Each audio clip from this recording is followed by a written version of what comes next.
انا هنا انا بس اقول الكلمه.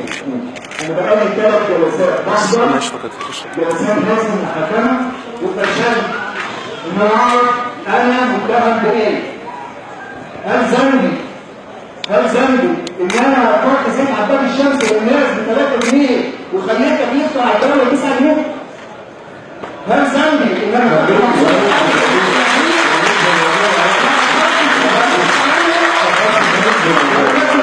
الموضوع انا بقالي اتفرجت على الجلسات مش عارف اعمل حاجه. النيابه العامه